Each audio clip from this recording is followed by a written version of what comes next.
I praise you for remembering me in everything and for holding to the teachings just as I passed them on to you. Now, I want you to realize that the head of every man is Christ, and the head of the woman is man, and the head of Christ is God. Every man who prays or prophesies with his head covered dishonors his head, and every woman who prays or prophesies with her head uncovered dishonors her head. It is just as though her head were shaved. If a woman does not cover her head, she should have her hair cut off, and if it is a disgrace for a woman to have her hair cut or shaved off, she should cover her head. A man ought not to cover his head, since he is the image and glory of God, but the woman is the glory of man. For man did not come from woman, but woman from man. Neither was man created for woman, but woman for man. For this reason, and because of the angels, the woman ought to have a sign of authority on her head. In the Lord, however, woman is not independent of man, nor is man independent of woman. For as woman came from man, so also man is born of woman. But everything comes from God. Judge for yourselves. Is it proper for a woman to pray to God with her head uncovered? Does not the very nature of things teach you that if a man has long hair, it is a disgrace to him?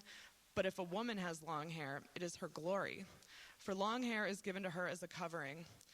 If anyone wants to be contentious about this, we have no other practice, nor do the churches of God. The word of the Lord.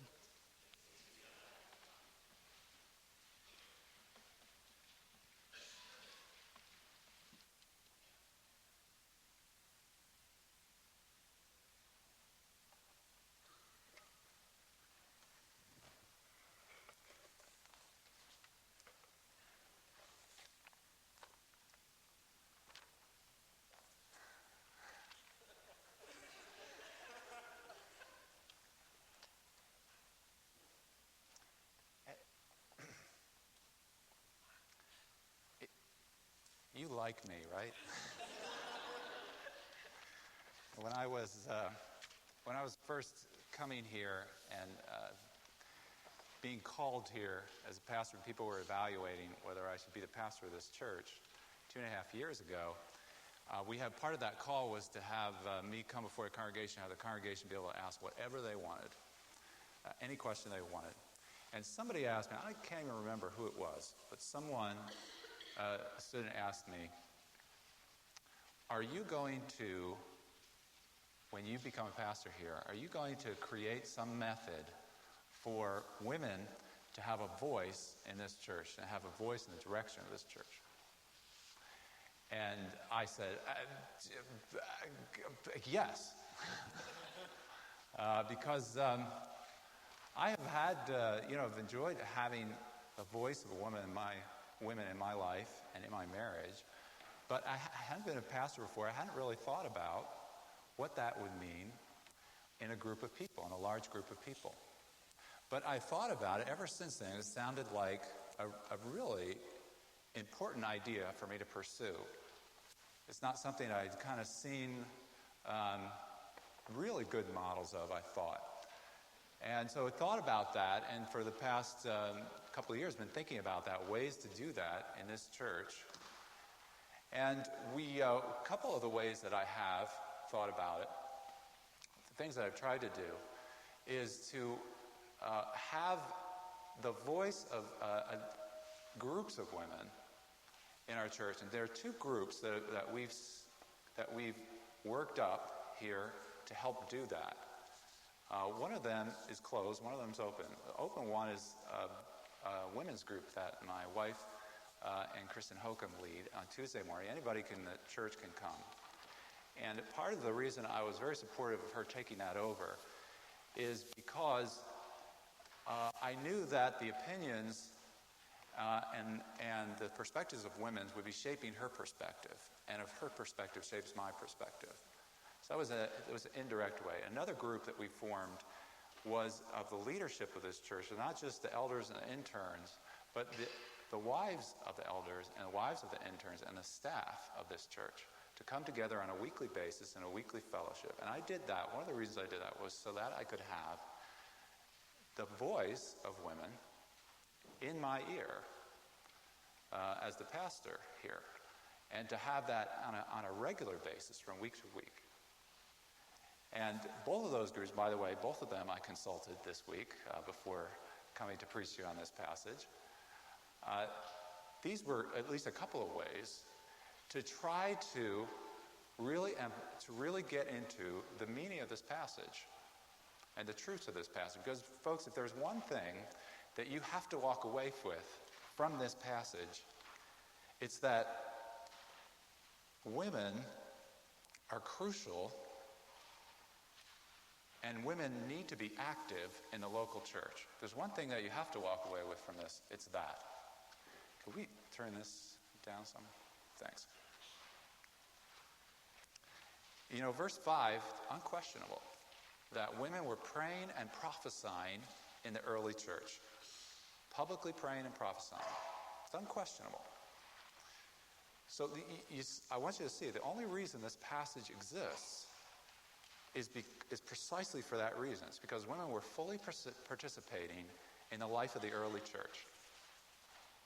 And I want you to know that that was breaking the rules of Jewish synagogues. Okay, first century Judaism, the kind of traits and mores, the customs that had developed, is that a woman could play no significant part in the synagogue service. Her presence wouldn't even suffice to make up a requisite quorum there. So, and you know, we know that there was a significant population of Jews in Corinth at this time because of the machinations of what was going on in the Roman Empire. And not only in the Jewish culture was this kind of practice of women being fully participating, but in the Greek culture as well. You know, the word that we use for church in Greek, ekklesia, is what the New Testament writers used, this Greek word ekklesia. But, you know, before it meant church, it was used in the Greek language to mean the Greek assembly of the city. And so the Greeks, and, you know, this is now a Roman city we're talking about, but we saw how it has these Greek roots to it. And so this word, it's funny, when they're saying we're going to the ecclesia, we're going to church, what they're going to be thinking of, these folks who had the Greek background, is the ecclesia in the Greek city. And women were not allowed in that ecclesia. They couldn't speak. They were not expected to be there. But now in this new ecclesia, you see in their minds, in the ecclesia of Jesus Christ, women were expected to be participants. And so, learning to do this, learning how to do this women's participation thing and doing it right took some working out. And that's why, I believe Paul is praising them at the beginning of the passage, I think, for precisely this reason, that the Corinthian church was involving women. That's what they were doing.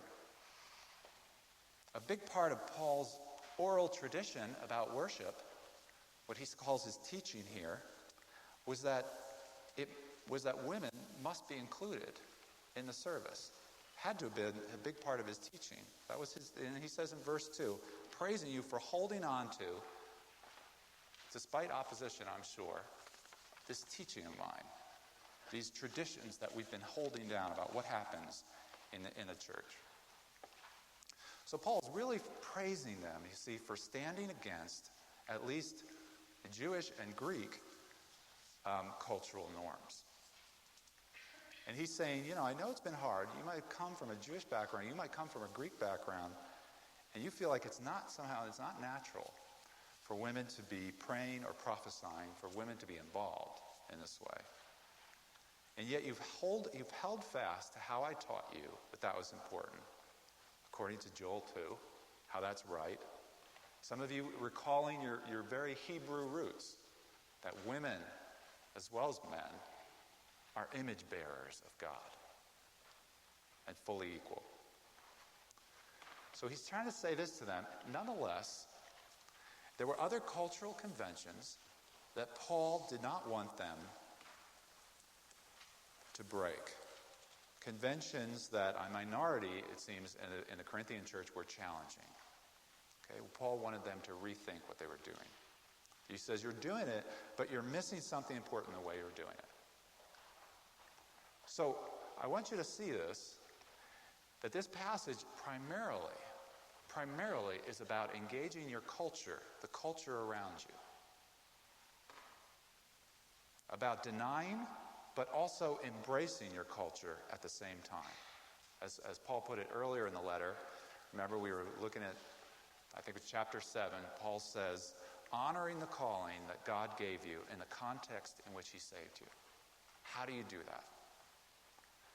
So I want to show you how he's trying to argue that in this passage. And to do that, let me take a couple minutes and show you how he is focusing on the cultural norms of the time here. What he's talking about are cultural norms. Okay? First way to see it, a number of ways to see it, is to see that you notice that Paul is arguing to them about what embarrasses them in what they do. Not what is moral in what they do, what embarrasses them in what they're doing. Okay, notice that in verse 6 he used the word disgrace. Talking about something disgraceful. Same thing, verse 14, disgrace. Verse 13, he uses the word proper. What's proper? Fitting. You know, each of these words used, they're very uncommon terms in the Apostle Paul's writings. It's used only just a handful of times. But these are the kinds of things that he's focusing on. In verse 6, he seems to go into a long explanation of that, a kind of prolonged explanation to clarify what he's talking about. He's saying, what I'm talking about is what makes you feel ashamed as a woman in your current cultural context. Okay? So what these show, kind of the way he's using these words, is that he's exhorting them to an action not because it was moral, but because it was something else, something that has to do with shame or disgrace, something that makes you embarrassed or dishonor, seemliness, propriety, meeting a certain status. These words are about meeting or failing to meet a certain cultural standards, terms of decorum. In other words, friends, these are terms of cultural conformity.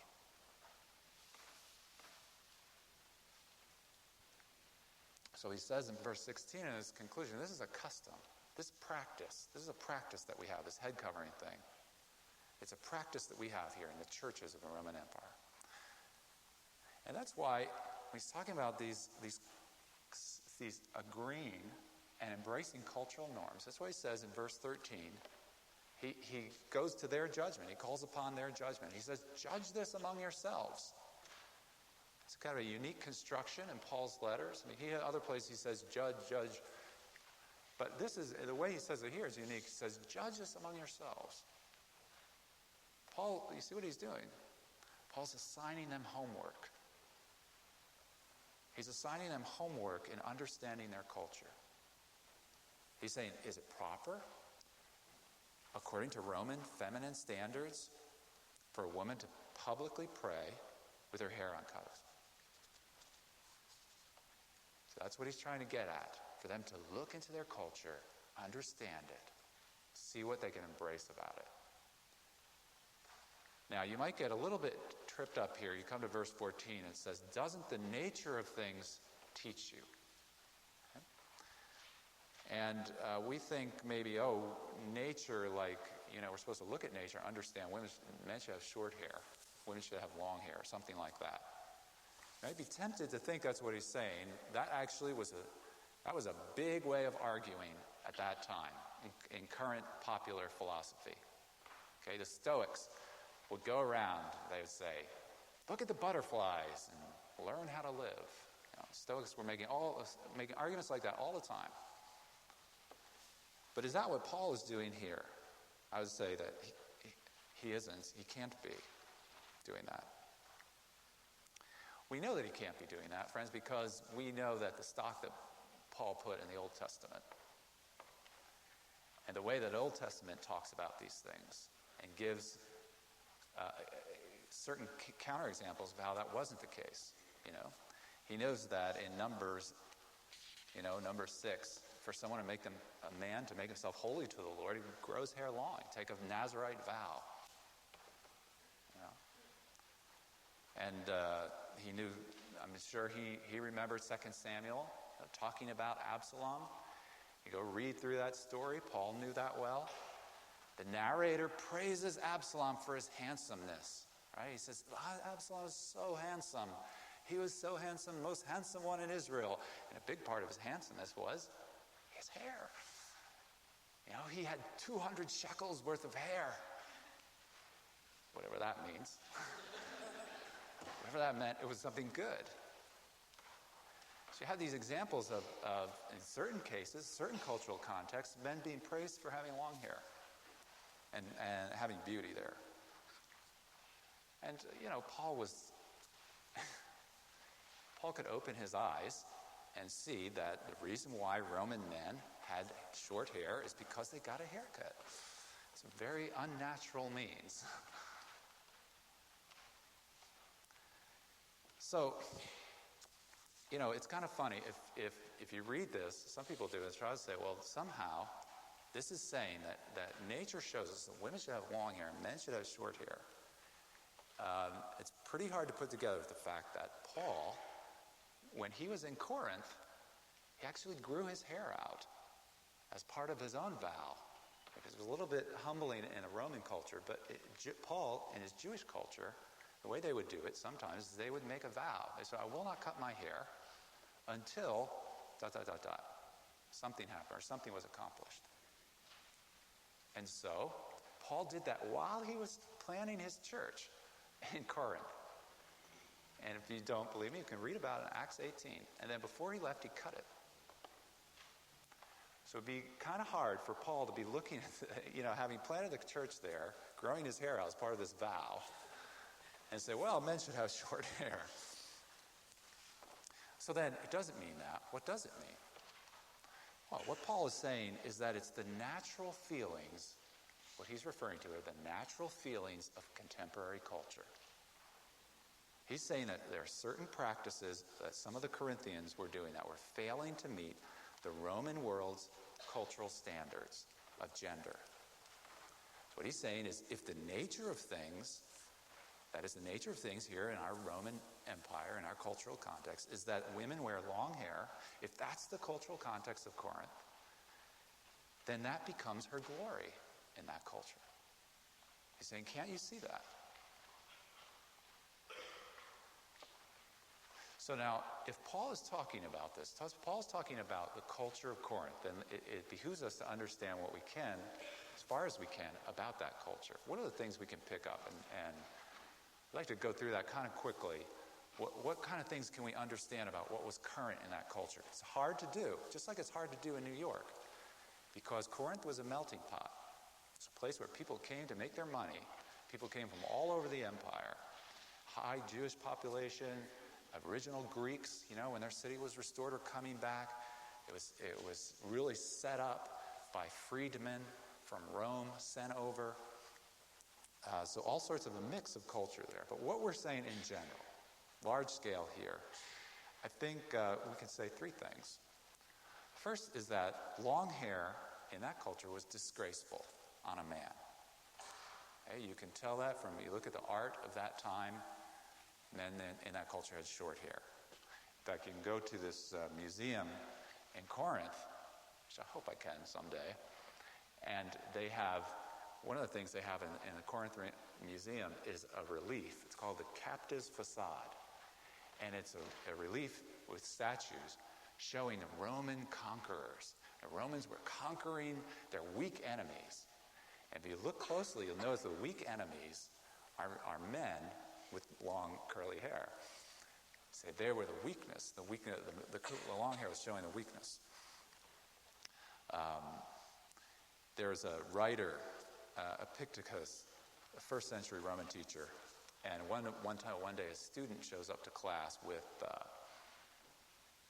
a do, and he's scandalized. He said, "This is a dreadful spectacle." He tries chiding the student. He says, "What are you, a man or a woman?"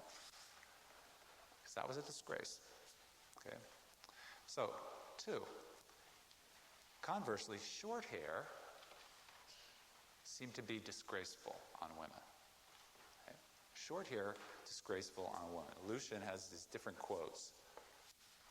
How, not disgraceful, it just wasn't the norm. How, women, when they cropped their hair close, okay, called that kind of masculine. Two different quotes where Lucian does that. Achilles Tatius, was really father of the modern novel. And he writes one of his stories how one of the woman characters had to have their hair shaved. And then what does he write about her? She has been robbed of the crowning glory of her hair. Okay, so her hair was given to her by her culture as her glory, in other words. Okay? So, short hair on guys, long hair on women. And 3, it seems that long flowing hair being visible on a woman in certain functions in public was considered disgraceful. Okay? Long flowing hair that wasn't covered in certain functions, it seems. The Pompeii, that horrible human tragedy, got buried by a volcano, remember? But, I have to say it's also priceless for preserving Italian life in the first century. We uncovered there more than one fresco we have from Pompeii showing kind of a religious function. The women's hair in that function was covered. Okay. A number of other things that can show us that this was the custom of the time in public or in certain kind of public functions. So if we can gather that, and so this seems to be what the norms were, and bring that to the passage, it gives a fuller understanding that what Paul is doing here is really asking them to follow cultural conventions in Corinth in this area. Now, if we realize that, our next question might be what?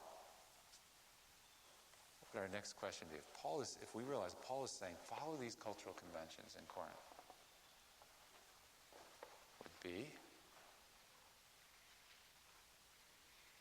just such good Presbyterians. Well, my question would be, why? Right? Why would Paul care so much about that? Why does Paul care so much about it? Because Paul doesn't seem to. Does he strike you as somebody who really cares a lot about cultural convention? I mean, he's blatantly disregarding the synagogue practice here in what he's doing. And you realize this passage just follows a previous passage in which he's telling him to deny cultural convention. Don't go and eat at the idol feasts. Telling him to stand against the culture. So what is it here that's going on? And I think I would answer to you this kind of an important principle, and that's this. There was something very real that cultural convention was getting at, something called gender. But at the same time, gender is always embedded within a culture. There's this deep identity called your gender. It's always operating beneath the culture, but it's got to pop its head out somewhere. It's always through a culture. And that's why a passage about gender in the community is a passage about cultural engagement. Okay, now, I feel like what I just said might have been a little bit confusing. So I really want to try to explain that to you.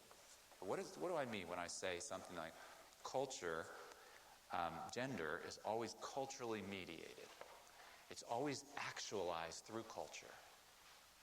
And God meant it to be that way. What do I mean by that? Well, I try to think about how to express that principle, I think, that Paul is teaching. And one of the earlier analogies that I thought of was that gender and culture are like candied apples. Okay? Remember, you have this apple, right? But depending on what it gets swirled around in, right, it comes up looking different. It has a different taste. Okay? The culture is the candy part. The apple is the gender part. Huh? Pretty good, right? Well, you might have a question about that. And your question might be, what might your question be?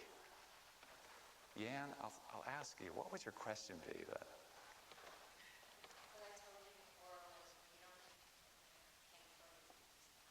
That's right. Good question. Who needs the candy, right? That stuff gets caught in your teeth anyway, right? Why not just eat the apple? Au naturel. Yeah?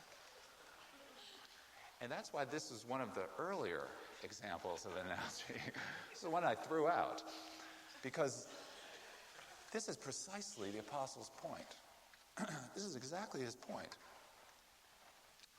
Paul's point is that gender is never au naturel.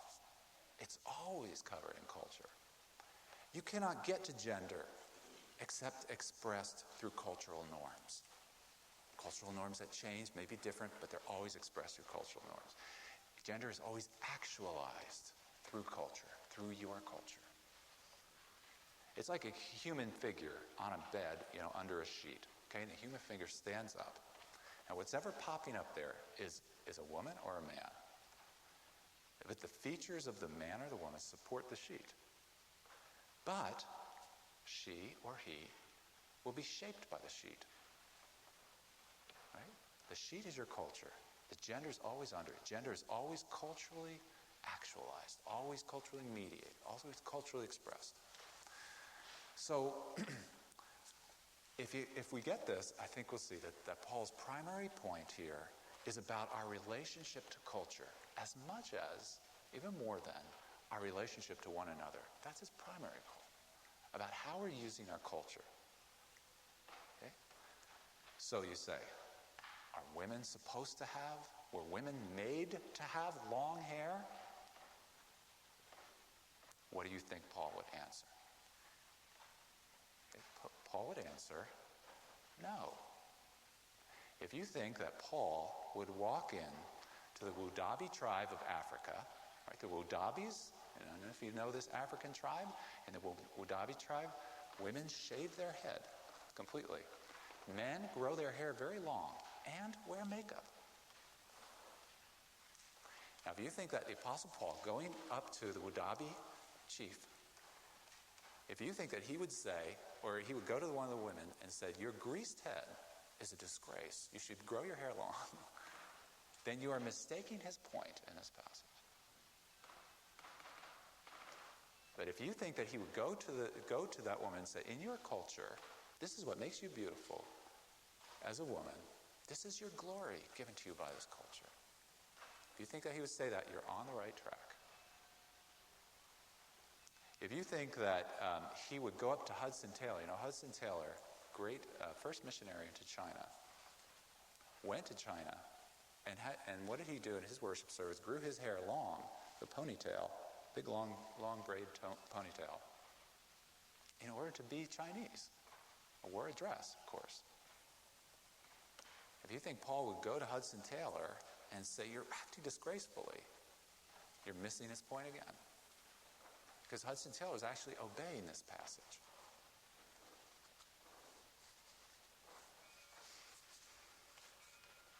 I hope this is coming through, I'm not sure, You might be thinking, Sam, I do like you, but some of the things you say, off the wall. Why is this so hard to get? Why I come here on the Sunday morning? Why do you ask me to think? Why do I have to, have this effort to have this passage explained to me? If that's your question, I would say this. Boy, nice weather we're having here, isn't it? Spring's around the corner. What I would say was this, friends, please respect what we have here in the Scriptures. Please respect what we have here in this letter. Okay? What we have here is half a conversation. Okay? I don't understand. Paul went, planted this church, taught them something that they share for a year and a half, taught them from the scriptures, taught them about what church should be, taught them this tradition, this teaching he's talking about. We don't have that. Paul wrote them a previous letter. We don't have that. They wrote him a letter about this whole issue, explaining what the situation was and what the minority was saying. We don't have that.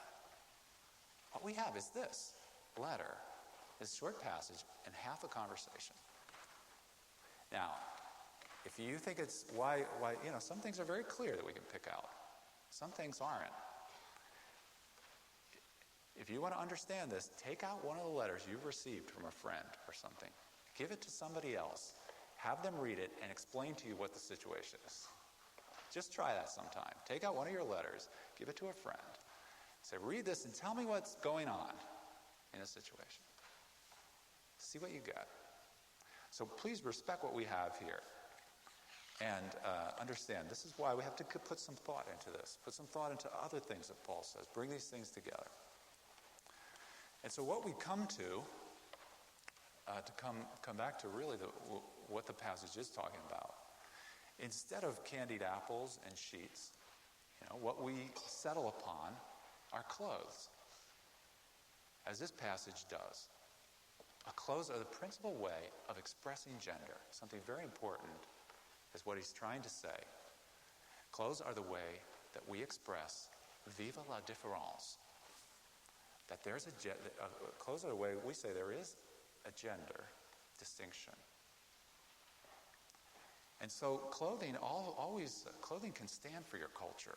Okay? Clothing is a way of saying my culture, isn't it? I mean, we've seen this before, right? We've seen this before, Scully. In Deuteronomy, remember this? Moses wrote, in the covenant community, men cannot wear women's clothes. Women cannot wear men's clothes. Remember that? And we said, wait a second, Moses. Tell us what we should wear. What do you mean by that? Pants? What are you talking about? And Moses refused to do that because he knew that fashions change. Culture moves. Gender doesn't. But that doesn't mean that culture's the enemy. That means we need to engage the culture. It's there so we engage the culture. Gender is meant to be seen through culture. So Paul would say, if we came to our New York culture, confusing as it can be, he might say something like, does a man on the street, normally, does a man feel ashamed wearing a woman's cut of jeans? You say, yeah. Normally if a man wears a woman's cut of jeans, feels ashamed about that. He wouldn't say that in China, but he would say that here. Gender has to come out through those clothing distinctions, which are always there.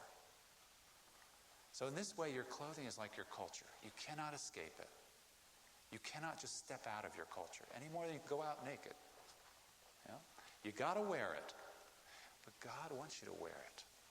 And he wants you to make choices within. In other words, clothes make the woman or the man.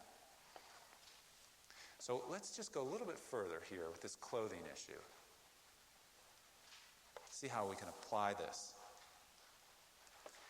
Because if you say, okay, what Paul is saying here is that Roman head coverings were really this practice that was just a matter of convention. Okay, if you didn't do it, you were ashamed or you were embarrassed.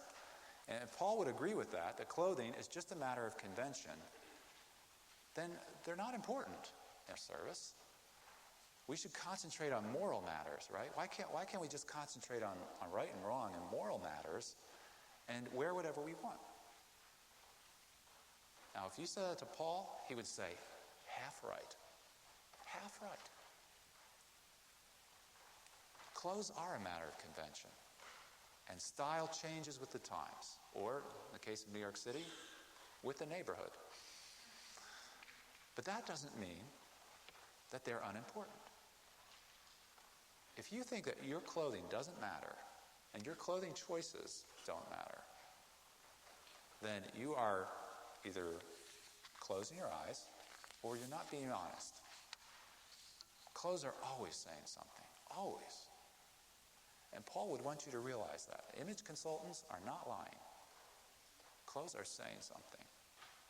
Which means that someone like me, I don't know if you're like me, or someone like I, one of these people who says, who cares what I wear? It shouldn't matter. I'll wear what I want. What matters is inside, right? If you say that like I do, what am I really saying when I say that? I'm really saying that I don't care enough about the people around me to be thoughtful about how my clothes are affecting them or what my clothes are saying. I refuse to even recognize what my dress is saying, much less entering into the idea of actually using my dress choices to serve others. And I tell you, I, especially as a pastor, have had to have a big change in my attitude, big repentance, big change. My wife chuckles. A big change in my attitude in regard to clothes. A big change in my spending patterns. And some of you could probably notice that I'm still not very good at it. But what Paul's saying to the point is that gender is always expressed through our clothes. We're saying something about our gender. It's too important to ignore in your clothes. There's too much to lose about being a woman to act like these conventions mean nothing. Too much to lose about being a man. So you feel like rebelling? I mean, we're good at that here in the village. You want to rebel against society's conventions? You want to disregard social norms? Just willy-nilly? I said, we can't do that. Instead, we have to look at Jesus Christ. Understand the incarnation. Understand what he's trying to tell us to do here. Cultural engagement. Look at Jesus Christ. See, Christ wore clothes that were uncomfortable to him. I mean, imagine taking on this messy human body. Frail. It's the opposite of what he was. Frail. Subject to abuses from the environment, buffets from a humanity that won't receive you. He didn't withdraw from the whole affair of human misdeeds. He embraced being human. He embraced it and rejoiced in what he could about it. And he did it because he saw you as his glory. Now, God put on a body. He wore a covering that, frankly, was quite expensive. And was not all that germane to who he really was. But he didn't think it was beneath him to wear your form as his clothes. A covering, friends, that once he put on, he would never take off. Christ that wore that covering, and he wore that covering so thoroughly that when he finally began his ministry at 30 years old and began to reveal his identity, start making these statements about being God, that his family, had been living for him, they couldn't believe it. I mean, they understood him as this amazing man. He was a very good man. But he started talking about being more than a man. They couldn't see it. What that means that he must have so thoroughly lived as a man among them and just a man for so long. That's what it means. He took on that covering. In fact, his brother James, who eventually came to call him Lord Christ, Lord God, it was a long time, though, before he could do that, because Jesus had so completely taken on the head covering of humanity, adopting our culture. But the reason he did it, he wore that human identity to actualize God's identity for us, to mediate God's identity for us. So we are to wear our culture to actualize our gendered identities in the same way. In the same way that gender can never be naked, it's always expressed through culture, always this candied apple. So God's love is never naked. It always takes particular form It's realized in taking on our humanity, he did that so he could share with you. So he could be in relationship with you. Because he saw you as his glory. That identity must be expressed. Love is always specific.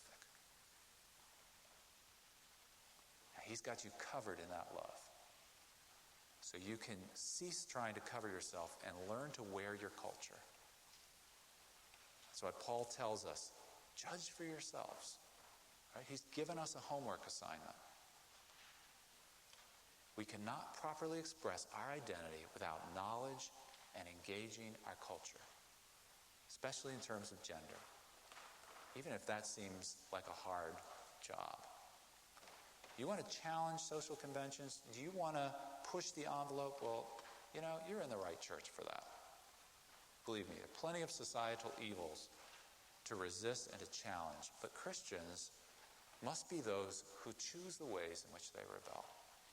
Which conventions tear down for the sake of Christ? Which conventions to embrace? Not just rebelling for the sake of rebelling, which is just selfishness. So in terms of this issue of women's identity, as people, as those who, following Paul's teaching here, recognize the importance of women, we can, in terms of dress, what would that mean? Well, we could raise questions about the burqa if that were our culture.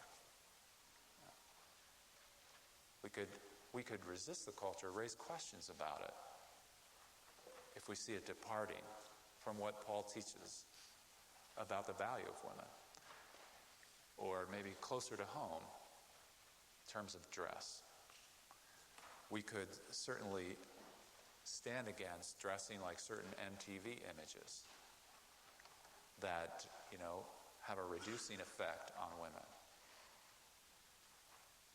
We could stand against prostitution trafficking, something else in our culture that's rampant.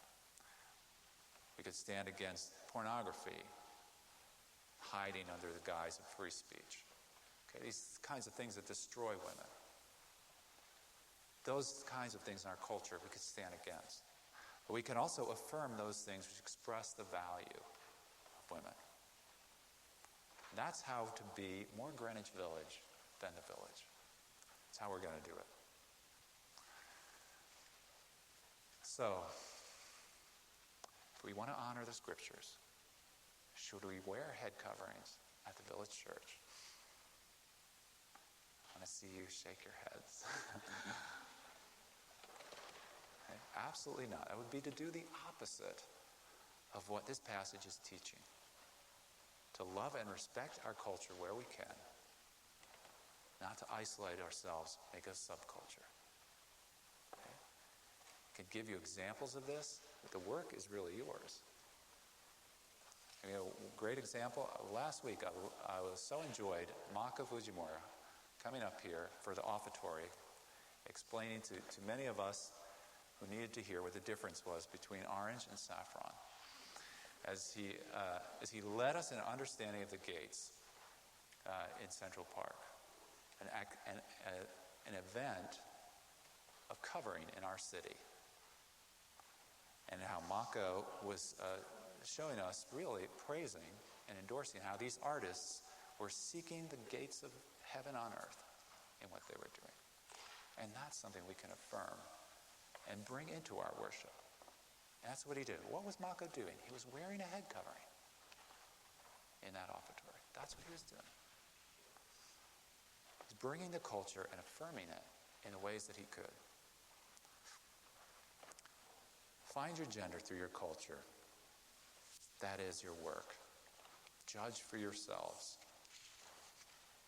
Find that certain cultural, that cut of cultural genes that you as a man or a woman slip into more easily and celebrate it.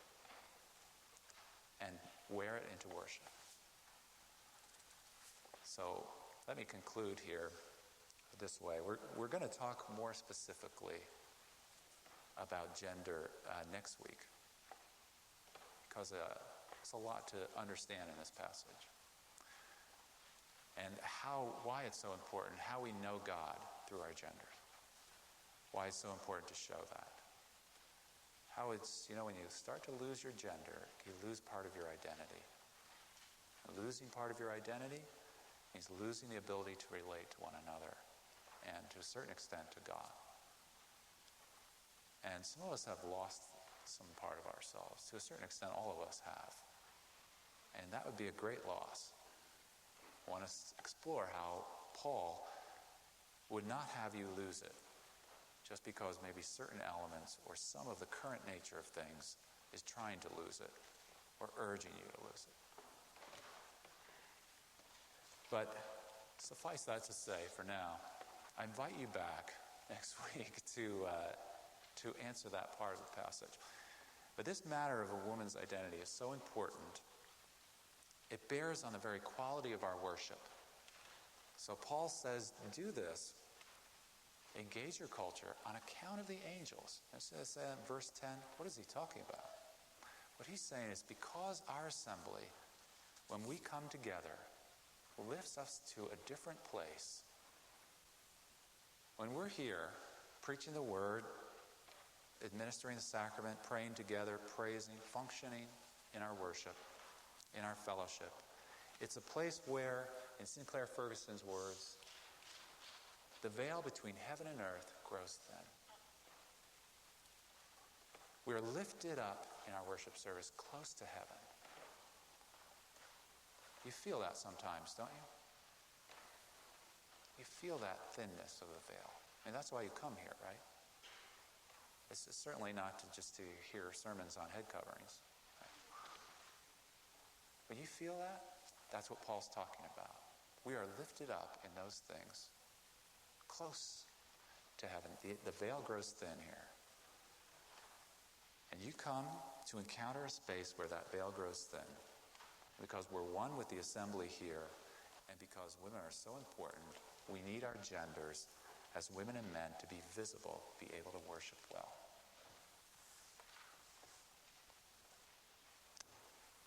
So let us now come to the table.